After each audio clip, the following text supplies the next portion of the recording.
السلام علیکم۔ آج ہم سبق نمبر 1 کی حمد پڑھیں گے، تو آئیے پڑھتے ہیں۔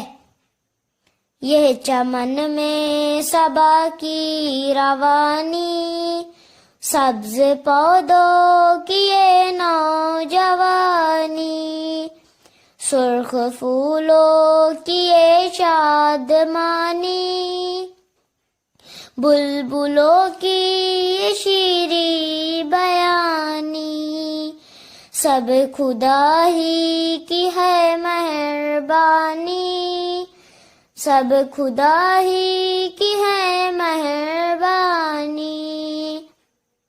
خوبصورت یہ سورج کا چہرہ، اس پہ رنگین کرنوں کا صحرا، تاج ایک اس کے سر پر سنہرا، اس کی عالم پہ ہے حکمرانی، سب خدا ہی کی ہے مہربانی، سب خدا ہی کی ہے مہربانی۔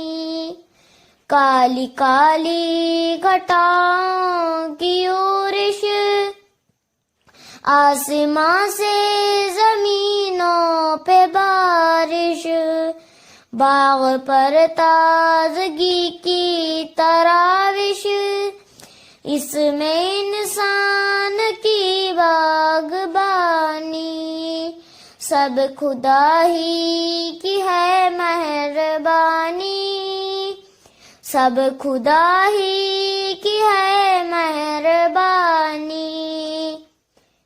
پھول پودے چمن کھیت میدان، جھیل چشمے پہاڑ اور حیوان، ہر طرف سارے فطرت کے سامان، آگ مٹی ہوا اور پانی، سب خدا ہی کی ہے مہربانی، سب خدا ہی کی ہے مہربانی، سب خدا ہی کی ہے مہربانی۔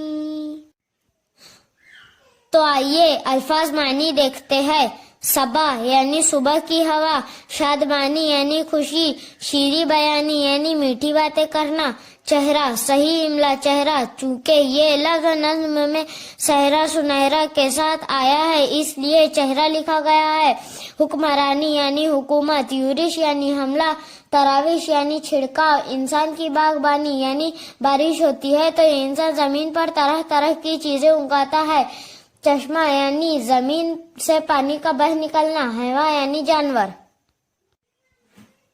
تو آئیے سوال جواب دیکھتے ہیں۔ ایک جملے میں جواب لکھیے۔ سوال نمبر 1، سبز پودوں کی نوجوانی سے کیا مراد ہے؟ جواب، سبز پودوں کی نوجوانی سے مراد ہے ہرے بھرے پودے۔ سوال نمبر 2، سورج کے چہرے پر کس کا صحرا ہے؟ جواب، سورج کے چہرے پر رنگین کرنوں کا صحرا ہے۔ سوال نمبر 3، باغ پر تازگی کی تراوش کون کرتا ہے؟ جواب، باغ پر تازگی کی تراوش اللہ کرتا ہے۔ سوال نمبر 4، شاعر نے کن چیزوں کو فطرت کے سامان کہا ہے؟ جواب، شاعر نے آگ مٹی ہوا اور پانی کو فطرت کے سامان کہا ہے۔ جوڑیاں لگائے۔ الف با، صبا کی روانی، پھولوں کی شادمانی، بلبلوں کی شیریں بیانی، گھٹاؤں کی یورش، تازگی کی تراوش۔